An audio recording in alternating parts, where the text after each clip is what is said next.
Welcome. Uh, so, whilst doing the Latives, I noticed the green colour Latif was really light in colour, and when I was onto the white colour Latif, Asab came and they touched my white colour Latif because it seemed like quite cloudy, and they sat in front of me then, and they told me to just continue as normal. So once I transferred, I met Asab, conveyed my salams to them, and they mentioned that all the Allah want to do is benefit people. If you look behind you, there's other creation here, like angels and jinnat. They're also here. Um, and then we started traveling to the blessed city of Fez, and we were outside the Mazar Sharif of Sayyidina Abdul Aziz Tabarak, and they mentioned that even now, even when they pass the awliya Allah, they still benefit people. And then we went inside the Mazar Sharif, and there were angels there as well. And Hassan told me to convey salams to Sayyidina Abdul Aziz Tabarak. And when I did, they appeared, and Hassan and Sayyidina Abdul Aziz Tabarak, they were talking amongst themselves, and then Hassan called myself over and said, Sayyidina Abdul Aziz Tabarak wants to say something to yourself. So I came over, and they mentioned that even when some people are in the company of the awliya Allah, they still don't benefit. Do you understand? And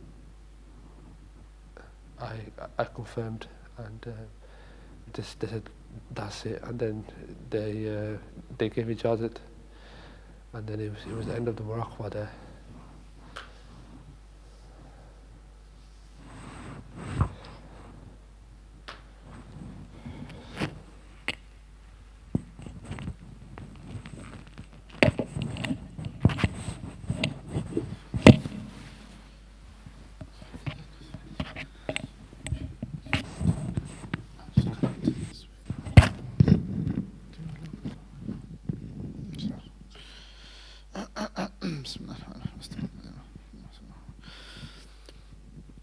So inshallah, as you yourselves know from the retreat and training, that some these Lataif has a different meaning.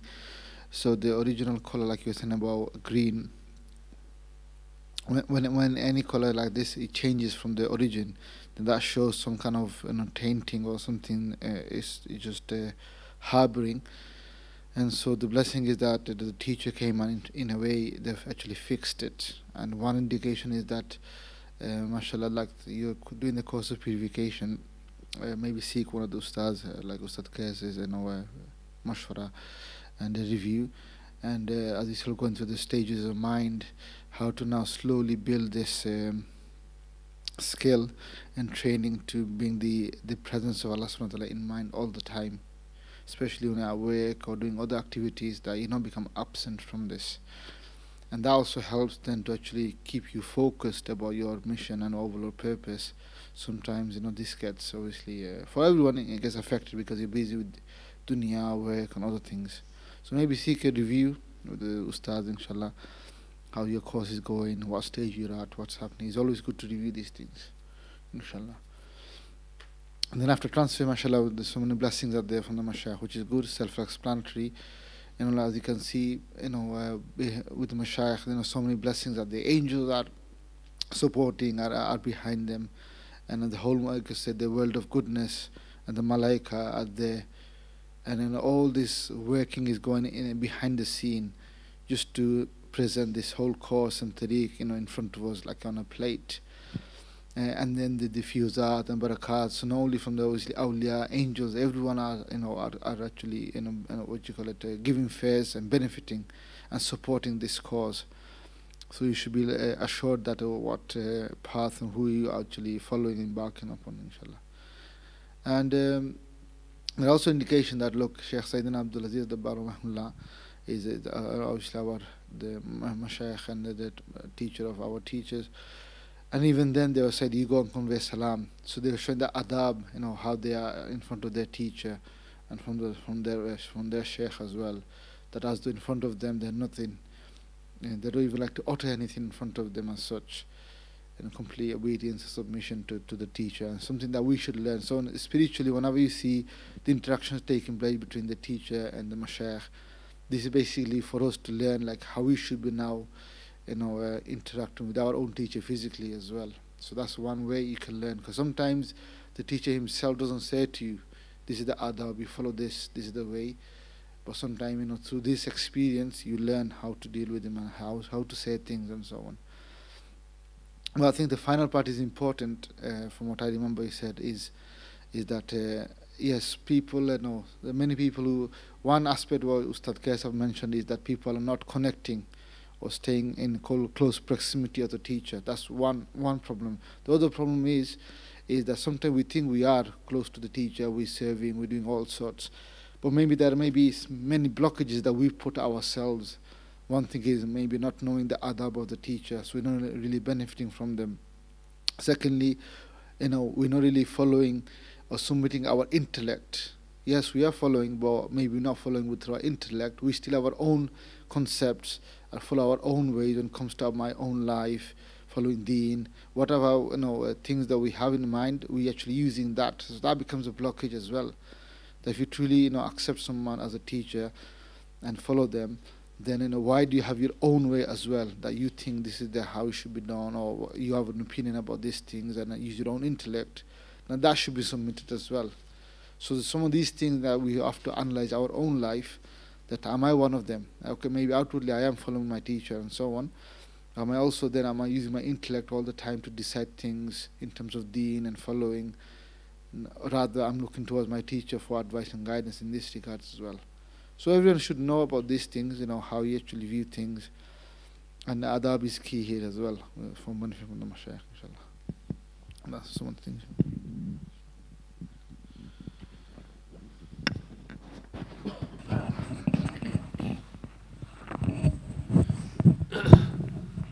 Bismillah ar-Rahman ar-Rahim. So while you're doing while doing the cleaning process of the spiritual centers, it all happened really fast, and the transfer occurred. And then we was sat in the consultation room of Zawiya, where Hasab had the small desk in front of them, and there was the row of the ustads first, and then there was other brothers dotted around, and Hasab they mentioned come closer, and the ustads they went closer, and the other brothers went closer. However, I saw myself stay in the same position, and then Hasab they mentioned come closer again, and likewise the same thing occurred. The ustads went forward again, and the other brothers went forward again, and at that point I knew that there was something that was completely wrong within myself, and I started to sort of cry. And at the end, after Hasab was explaining something, they said, is there any questions? And I put my hand up, and I said, Hasab, there's something that's completely wrong with myself, but I don't know what it is. And they said, come with me. So they took me to the Mazar Sharif of Sayyidina Abdul Aziz Dabbar rahmatullahi alayhi. And as we walked in, there was already there, and they conveyed the salams, and then they asked me to convey the salams, and we did, and I did. And then from there, Sayyidina Abdul Aziz Dabbar rahmatullahi alayhi and Hasab, they took me to Medina Sharif, where the Prophet ﷺ was given an announcement. There was sat down, and the Sahaba Ikram was in a semicircle around them, and the Prophet ﷺ was giving a mention to what Ustad Qais mentioned, that the servant of Allah, that Allah subhanahu wa ta'ala asked the servant that do you want to be with me or want to be on this earth? And the servant of Allah replied, I want to be with you, to the nearest meaning. And at that point, Sayyidina Abdul Aziz Rahmatullahi allowed us to see into the heart of Sayyidina Abu Bakr as-Siddiq radiallahu anhu, and the heart sort of broke into smaller pieces, and then also I saw her subs sort of a heart as well, and their heart also broke as soon as they heard them words. And then at the end of the majlis, just like her sub allows us to shake their hand while they was stood there, and in a nice neat line there was all the Sahaba Ikram were shaking their hands. And when it came to myself, as soon as I was going to shake the hand, the Prophet ﷺ asked, "Oh brother Umar, why is your heart so sad? Why are you sad?" And then I mentioned that there's something completely wrong within myself, and I don't know what it is, O Prophet of Allah ﷺ. And they mentioned three things. They said that first of all, that say 5 minutes after your zikr muraqbah, I know nothing and I am nothing. The second thing is that write down your visions. And the third thing is stay in the presence of your teacher for as long as possible throughout the duration. And at that point, from complete utter sadness, it turned into this happiness and joy. And then I hugged them after they gave their shara, and then went over to Hassab, and Hassab mentioned that the mashayikh, they don't speak about themselves, and they don't really like to give advice about themselves, but do that for a month and then seek a consultation with Ustad Qais afterwards. Then from there we went to the name of Allah subhanahu wa ta'ala, with Allah, and then underneath the name of Allah was Thawab. And from there I was just it was the Prophet ﷺ, Hassab, Sayyidina Abdul Aziz Rahmatullahi, and myself, and I was crying out to Allah subhanahu wa ta'ala to forgive me and forgive the ummah of the Prophet ﷺ. And then the Prophet ﷺ mentioned that, "O brother Umar, that we know your intentions, and inshallah they will be fulfilled." And at that point I rectified my intention. And then in another window, I saw myself in Bolton, Zawiya, in the main prayer hall, and Hassab was there, and they told me to write out lines that I know nothing and I am nothing. And while I was writing them lines out, my heart was getting bigger and bigger, and more love for Hassab was entering. And it was as though the feeling was though that when a child gets disciplined, and then after a while they don't get disciplined, and they want to be disciplined by their father, and when they get that discipline by their father, they have that happiness. And it was really overwhelming happiness. And then in a separate window, I was waiting outside of the house in Pakistan, and it was till Zohar time, and when they was walking out, they was sort of shocked to see, outwardly shocked to see me, and said, "Oh brother Umar, what are you doing here?" And I said that, Hassab, I want to ask for your forgiveness for this. And then they mentioned that come walk with me. So as we was walking to the local masjid, they put their hand in their pocket and they took out a bit of bur first, and then they took out a coin, and then they took out a note, and they said that keep this with you. and then as I put that in my wallet, then we sort of transferred back. And I've just remembered a point that the Prophet ﷺ mentioned that he apologized to Hazab and apologized to the Ustads. So I'd like to ask for your forgiveness, please.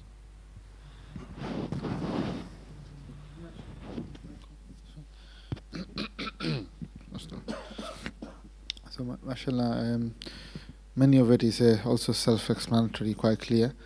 And from my own personal regard, there's nothing to forgive as well as such, Alhamdulillah, Allah forgive you and forgive us, everyone, through this means. Obviously, your Ustad is here, Ustad Qais, inshallah, I can speak to him after. So one thing, just remember the three things mentioned. From this, we should also understand what they're trying to teach us. One of the lessons is that I am nothing and I know nothing. That means that we should completely also be appreciative of who we're getting these lessons from and who we're getting this guidance and following the path to Allah subhanahu wa ta'ala. Obviously, we should thank Allah subhanahu wa ta'ala for this ni'mah, and also our teacher who's showing the way. So what that means is, with those teaching, first one, that I know nothing and I am nothing, is that sometimes our student is following a course or doing something, mashallah, in his own judgment, he thinks I'm doing okay. Then the aspect of thing comes in, that think, oh yes, I am actually doing this, I am achieving something, I am acquiring something, a skill, a knowledge, whatever it might be, purification, anything. Or I am doing dawah, I'm involved in this, I'm doing so many things. That thought comes. So here, not to annihilate that thought, that it is not you who are doing, everything is actually coming from Allah subhanahu wa ta'ala. So you should attribute any goodness that you have to Him, and also then appreciate and also thank. It is actually the Mashaykh who's given opportunity, create all these pathways, create all the means, just for us to actually pick up on and benefit ourselves. So one aspect that you said about that you should think about teacher and so on, which is good, alhamdulillah. But also then translate that into thinking that all this is I'm doing, like we're doing Muraqbah, the third Muraqbah, that it's not me, I'm traveling to Allah subhanahu wa ta'ala, I'm relying on Him. Likewise, don't rely on what you're achieving or what you've been doing, the amals, the course, the sheets. They're just the outward means that we have to do. But the essence and the reality behind that is still not from us, it's from Allah subhanahu wa ta'ala and the Mashaykh, especially the teacher who have taught us and shown us the way. So that mentality you should have. So almost you negate oneself, like the teaching is mentioned, that I am nothing, I know nothing. So that you always stay at that original factory setting, so to speak, as the Ustad Qais was saying. From the day one when you walked through the door, how you are or how we were, in reality maybe we're still the same or maybe worse. The only thing is that Allah subhanahu wa ta'ala by His fadl has covered our mistakes and faults, and to the blessing of the Mashaykh, we've actually learned to strip away some of the evil from us, or temporarily stopped. What if to say that if you go back to that environment, will I be able to sustain myself? Maybe not. So that shows really we're living this spiritual life is a borrowed life, which has been blessed upon us to the Mashaykh and the Fiyuzat. So if you have that mentality, then always no thoughts, nothing like that really gets affected. Oh yeah, I am something, or I have achieved something, or I am doing something. And then you always appreciate really who's this blessing you and benefiting you. And that way, inshallah, then we can rectify ourselves. And the rest of it, mashallah, like I said, there's some more blessings and fiyuzat, these coins and things you're mentioning, just a symbolic of what you've been receiving from the Mashaykh and the teacher. And if you keep those fresh in your mind, then you'll benefit further, inshallah. And yeah, again, inshallah, there's always good to seek Ustad's advice and, one-to-ones. Because everything boils down to all this al-lataif we do and the transfer and spiritual journey. That all, mashallah, increase our yaqeen as a motivator, so that we become more attached to deen and following. But what boils down to is the purification course. See, is how many people, myself obviously included, out there, that we neglect that, we overlook. Yeah, purification course, but I'm receiving this blessing and that blessing, which are all good. But if the foundation and the main thing is missing, or we're neglecting or lacking, then everything else would crumble. It's like you're building castles in the air or in the sun. But if the foundation is not strong, any kind of wind of desire, wind of sin that comes towards us, that could destroy everything, the whole castle and whole, you could say, the houses. So that's why everything boils down to is the amal, the practice, which is the purification course, and never to neglect that. If anything, all this that we blessing and receiving, we should be more steadfast in the course. We should analyze our own life, where the weaknesses are, identify that, and try to rectify or try to work to a solution so that we don't fall victim to it again. That's where the ustaz comes in, that you relay back to them after every 40 days how things are going, if it's going well, or if there's any difficulties. So ustad, I don't think, inshallah, you can ask Ustad Imam Kes, he has nothing to forgive as such. The only thing is that if they're advised to do something or follow something, they follow this advice, do the amal, and give feedback. So that's the only thing you could say, yes, I've not been doing, so I apologize for this. Apart from that, obviously, alhamdulillah, your brother indeed, we fellow brothers, and our teacher is Hadrat Sahab. So there's nothing to actually forgive or give or anything like that in that respect, inshallah.